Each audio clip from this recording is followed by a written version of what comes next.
بسم اللہ الرحمن الرحیم۔ دوستو، آپ نے بچپن میں بہت سی کہانیاں سنی ہوں گی۔ ان میں سے ایک کہانی حاتم طائی کی بھی ہے۔ کیا سچ میں کوئی حاتم طائی نام کا شخص تھا؟ اگر تھا تو کون اور کہاں سے تھا؟ کیا سچ میں اس نے اپنے 7 سوالوں کے جواب پورے کیے؟ تو آج کی اس ویڈیو میں اسی قصے کے بارے میں بات کریں گے، تو آپ سے گزارش ہے ویڈیو میں آخر تک بنے رہیں۔ دوستو، اس بات میں کوئی شک نہیں کہ آج سے لگ بھگ 1500 سال پہلے حاتم نام کا ایک شخص اس دنیا میں تھا۔ وہ اتنا ہی دیالو اور سخی تھا جتنا اس کو آج کے سیریلوں میں بتاتے ہیں۔ لوگوں کی مدد کرنا ہی اس کا پیشہ تھا۔ اس کے دور میں اس کی سخاوت کے چرچے پوری دنیا میں مشہور تھے۔ دوستو، حاتم طائی عرب کے رہنے والے تھے۔ بہت کوشش کے بعد بھی ان کی پیدائش کی صحیح تاریخ تو نہیں پتہ لگ پائی، لیکن حاتم کی وفات ہمارے حضور کے اس دنیا میں آنے کے 7 سال بعد ہوئی، یعنی حاتم کی وفات 578 عیسوی میں ہوئی۔ محمد مصطفیٰ صلی اللہ علیہ وسلم کے ایک مشہور صحابی ابی ابن حاتم ان کے ہی بیٹے تھے۔ دوستو، حاتم طائی کے 2 بیٹے اور ایک بیٹی تھی۔ حضرت علی نے بتایا کہ ایک بار جب طائی قبیلے کے لوگوں کو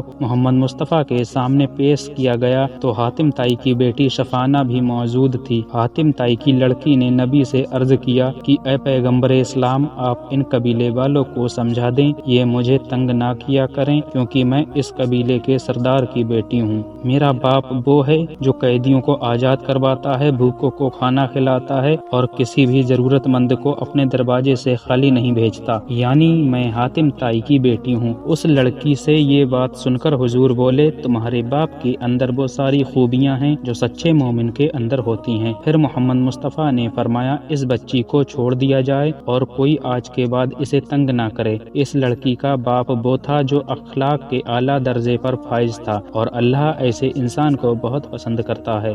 شفانہ کے ساتھ ساتھ پورے قبیلے کے لوگ محمد مصطفیٰ صلی اللہ علیہ وسلم کے سلوک سے بہت خوش ہوئے۔ سبھی لوگ واپس اپنے قبیلے گئے تو حاتم طائی کی بیٹی نے اپنے بھائی ابی ابن حاتم کو محمد مصطفیٰ کے پاس اس لیے بھیجا تاکہ وہ حضور کے ہاتھ میں اسلام قبول کرے، اور اس طرح ابی ابن حاتم صحابی رسول بن گئے۔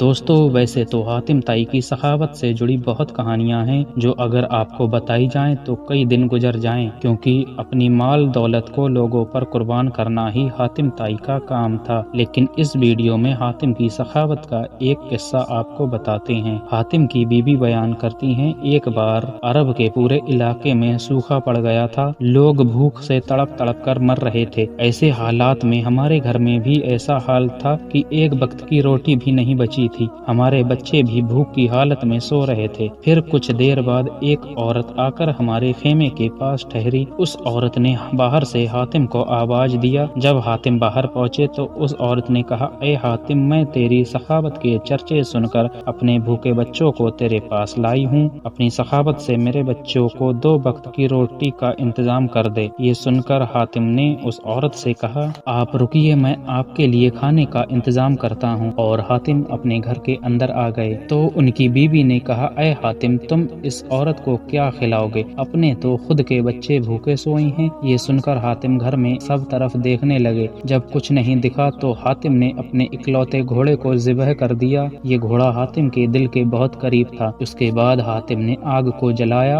اور اس عورت کو چھری دے کر کہا، جتنی تمہیں ضرورت ہو اس گھوڑے کا گوشت بھون کر کھاؤ۔ حاتم طائی کی بیوی کہتی ہے، اس کے بعد ہم نے اپنے بچوں کو بھی جگایا اور اس عورت کے ساتھ مل کر کھانے بیٹھے تو حاتم بولے، کتنی بری بات ہے، تم لوگ کھانا کھا رہے ہو جبکہ ہمارے پڑوسی بھوکے سو رہے ہیں۔ یہ کہہ کر حاتم گھر سے باہر نکلے اور سارے پڑوسیوں کو لا کر کھانا کھلایا۔ اس رات سب نے پیٹ بھر کر کھانا کھایا تھا۔ جس نے کھانا نہیں کھایا وہ حاتم طائی تھے، کیونکہ حاتم ایک کونے میں بیٹھ کر رو رہے تھے۔ ان کا دل کے قریب کا گھوڑا انہوں نے ذبح کر دیا تھا۔ اب اگر بات کی جائے اس بارے میں کیا سچ میں حاتم نے اپنے 7 سوالوں کے جواب پورے کیے جیسے ہمیں آج کے سمے میں بتایا جاتا ہے، تو ان 7 سوالوں کا حاتم طائی کی اصلی زندگی سے دور دور تک کوئی لینا دینا نہیں۔ یہ سب جھوٹ ہے، ان کا حاتم طائی سے کوئی تعلق نہیں۔ تو آج کی اس ویڈیو میں بس اتنا ہی، آپ کو ملتے ہیں اگلی ویڈیو میں۔